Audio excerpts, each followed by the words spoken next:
James 1:14 reads that, but every man is tempted when he is drawn away from his own lust and is enticed. They say that idle time is the devil's playground. What does that truly mean, and how do we change that? The first tip on improving and moving forward is examining how we are using our time.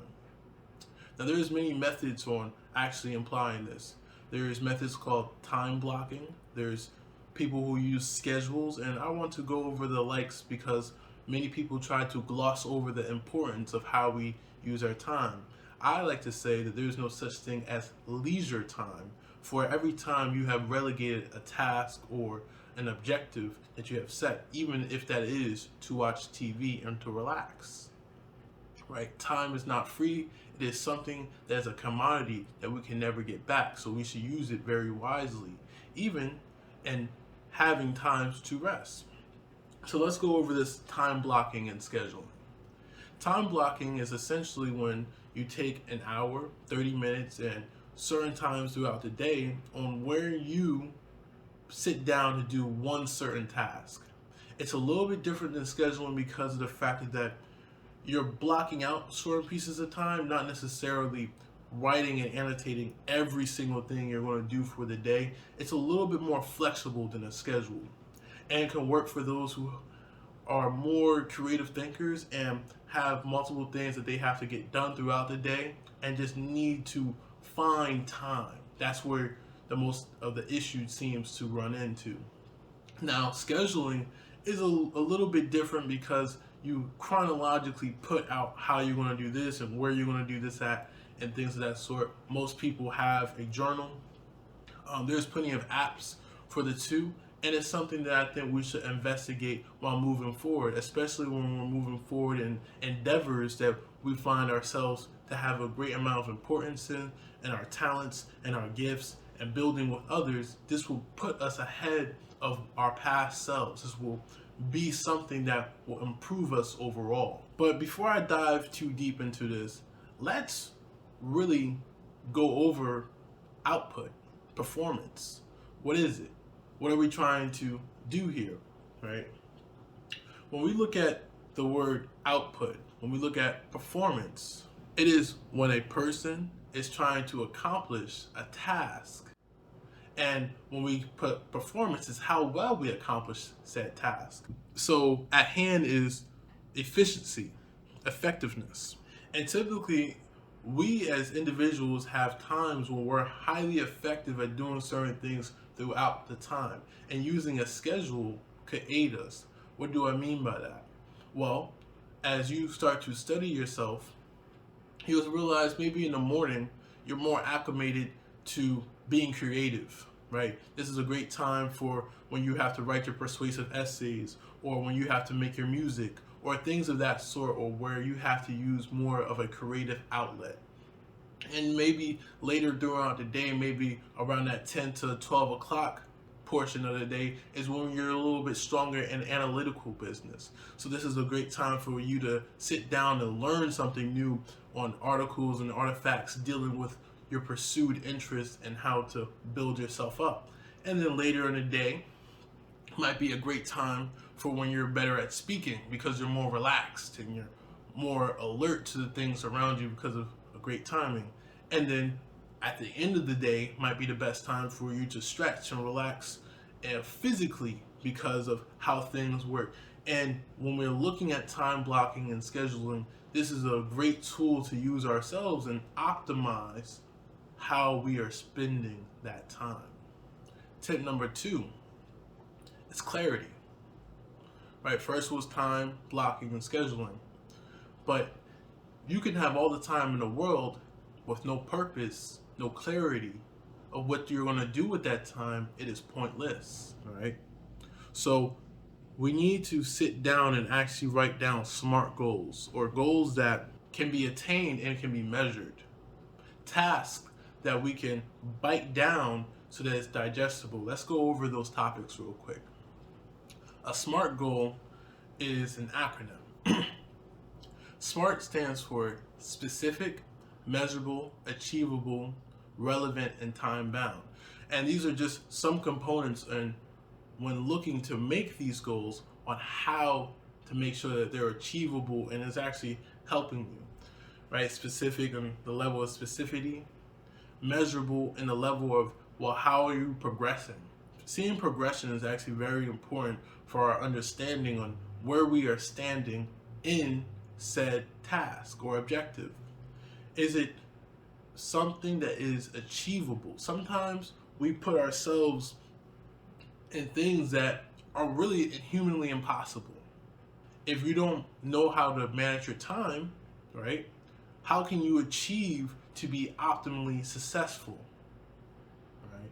Because of the fact that, hey, you might have 8 different goals, but if they're bumping and clashing heads with one another, there is no way for you to achieve those things, right? And then the next one is relevant. Are the goals you're setting relevant to the task at hand? That's very important. How is these goals actually building up to what you're trying to achieve?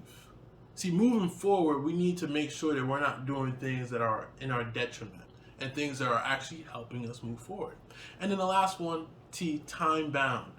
We need to put deadlines or lifelines, right, on how we see us moving forward and pursuing these things in a timely manner.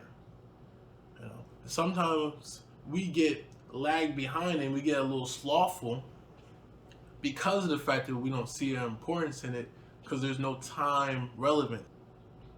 Many people would say that productivity is just an issue of slothfulness, and that these tips that I'm using are nothing more but tips and tricks and little hacks and gimmicks.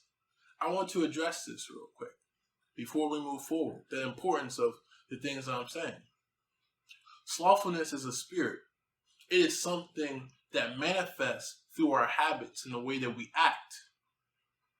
So in order for us to be able to decrease the prevalence of that spirit of laziness, of procrastination, of slothfulness, we need to see what actions are we allowing ourselves, and this goes back to the very first tip on scheduling.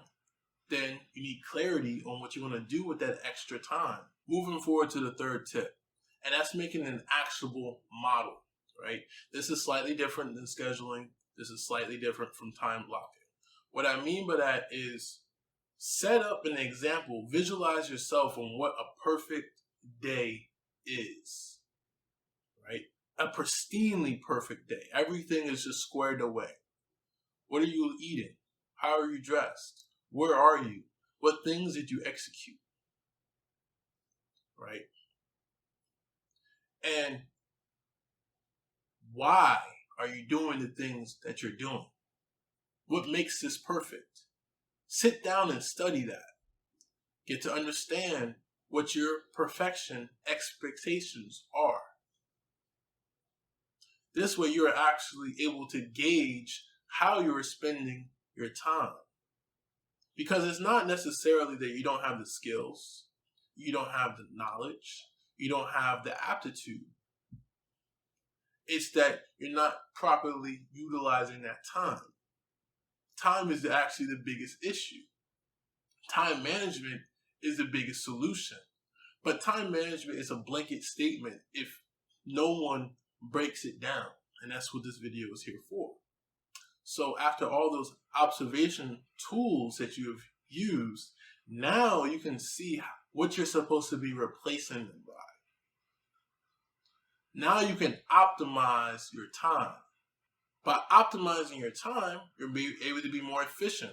Efficiency, and this just steamrolls into you becoming the best you possible. More productive, more proficient. This allows you to cast off those self-imposed limitations of, well, I can't have a perfect day every single day. Well, you can definitely have a great day most days. For that's just a matter of perception and how you react to the things around you, right? So, by eliminating those things that are terrorizing your time, you're able to move forward. You're able to no longer have this idle time. You don't have these devices that are sucking and leeching your attention. And this will simply enhance your performance, but it takes preparation. How are you preparing for these opportunities that are coming with this open time? Now it's time to elevate yourself. Do you have all the proper skills that's necessary? Are you studied up in the areas that you need to be studied in for your field of expertise? Do you know the latest news? And this is only possible after you review those first few tips, right? Now you're able to elevate. Now you're able to ascend and be the best person that you possibly can be. This is allowed for the elect to tap in to their hidden talents.